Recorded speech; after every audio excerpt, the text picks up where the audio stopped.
Hello everyone, आज का हमारा स्टॉक है श्रीराम फाइनेंस लिमिटेड। आज हम आपको बताएंगे ये स्टॉक 2026 में कैसा करेगा और क्या रहेगी इसकी प्रेडिक्शन। सबसे पहले मैं हूँ आपका होस्ट एंड दोस्त Ankur Malhotra. Welcome to the new video of our channel. My name is Ankur. Jai Hind. तो चलिए करते हैं video start.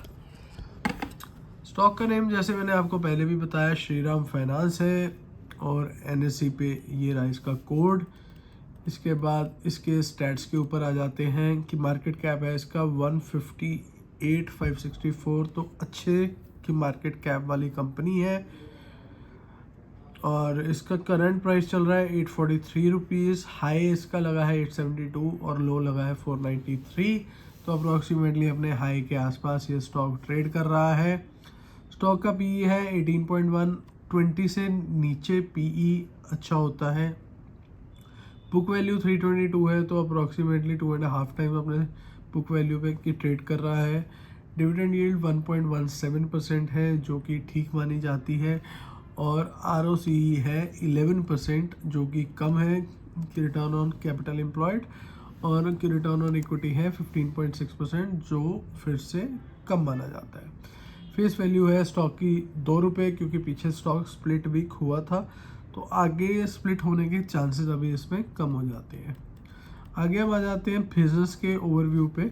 Shriram transport finance company जो है, जो मतलब मेन ग्रुप है श्रीराम ग्रुप, वो उसका एक बहुत बड़ा पार्ट है। ठीक है, बहुत अच्छा खासा मतलब कि बिजनेस करते हैं ये।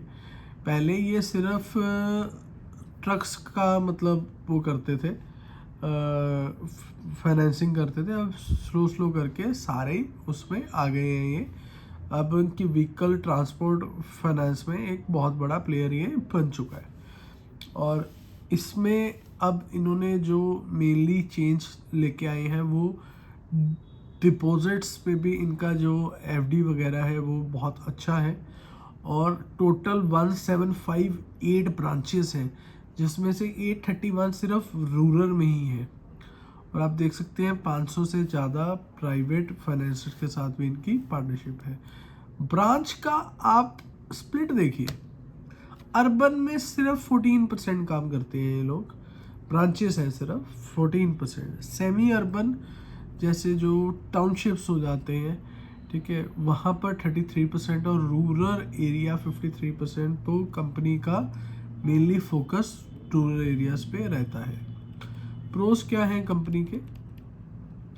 Company has delivered good profit growth of 26.7% CAGR over last 5 years. ठीक है, और डिविडेंड पे आउट 21.4%, हेल्दी पे आउट रहता है।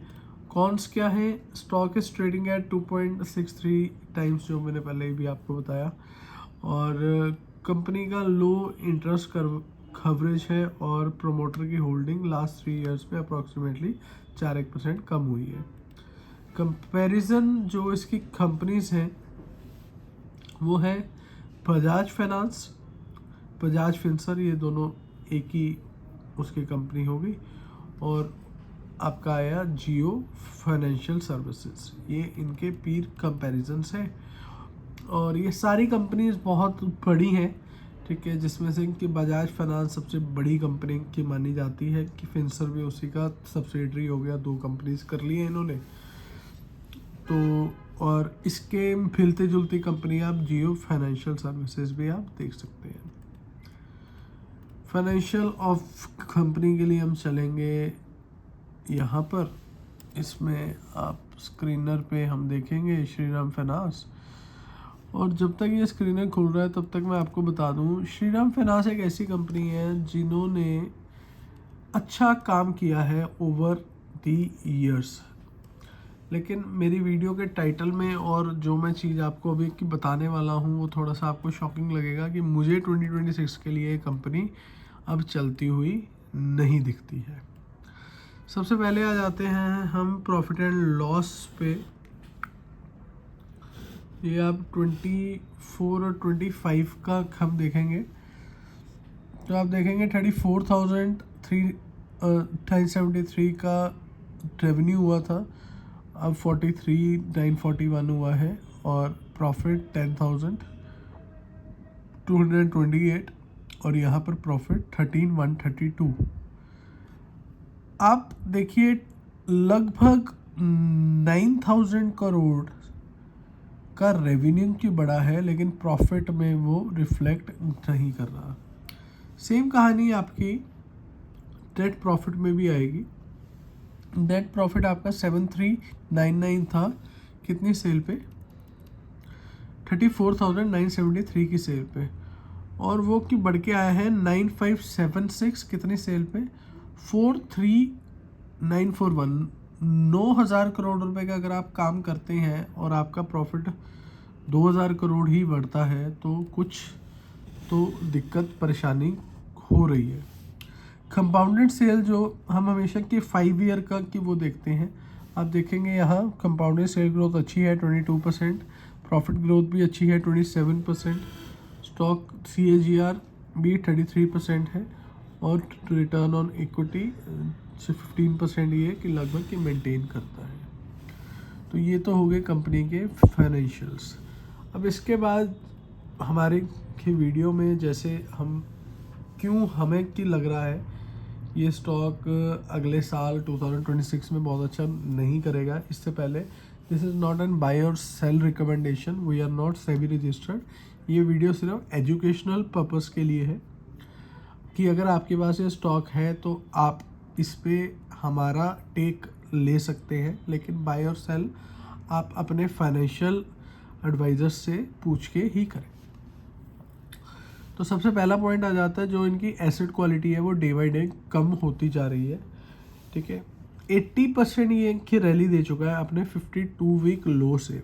आप देखेंगे यहाँ पर मैं आपको ऊपर लेके चलूँगा, 52 वीक लो वाज 493 और आज प्राइस चल रहा है 872 का हाई लगा 843 का प्राइस चल रहा है। तो लगभग 80% की रैली यहाँ हो चुकी है।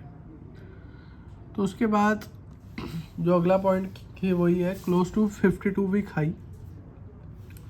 Stocks with high return fall sharply when market falls. अगर मार्केट में कोई भी करेक्शन आता है तो ये स्टॉक सबसे पहले गिरते हैं।